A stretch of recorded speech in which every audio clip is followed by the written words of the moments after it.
Dia ni betul-betul gila punya peniaga tau. Musim tak raya orang tak jual lemang. Dia ni musim tak raya pun dia jual lemang juga. Saya tak kisah lagi kalau dia punya gila tu jual lemang musim tak raya. Ini lagi satu gila. Kau tengok kat kedai lemang, durian dia bawa. Durian yang dia bawa pula bukan biasa-biasa Kalau kita tengok, nah isi dia power-power. Yang ni dia buka Musang King. Bukan setakat Musang King saja, banyak lagi durian-durian lain yang dia bawa. Contoh macam ni ada udang merah, ada yang kahwin berapa saya tak tahu lah. Ada lagi udang merah yang saiz A, ada IOI.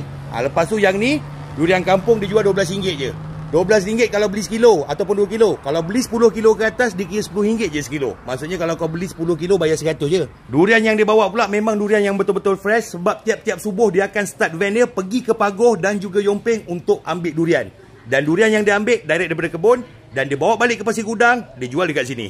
Untuk musim durian kali ni, dia akan jual dekat sini pada setiap hari bermula jam 1 tengah hari hingga 10 malam. Untuk lemang dia pula, dia akan jual pada setiap hari Jumaat, Sabtu dan juga Ahad. Timing sama, 1 tengah hari sampai pukul 10 malam. Kalau rezeki korang baik, kau datang sini, jumpa durian satu bakul macam gini, biasa dia lelong RM60 je. Atau korang nak beli isi tanpa kulit pun boleh, dia memang ada sediakan Musang King yang box-box macam gini. Lokasi dia dekat Kampung Cahaya Baru, Pasir Gudang, Johor. Korang waste saja lemang si gonjol, nanti korang sampailah sini. Faham ke faham?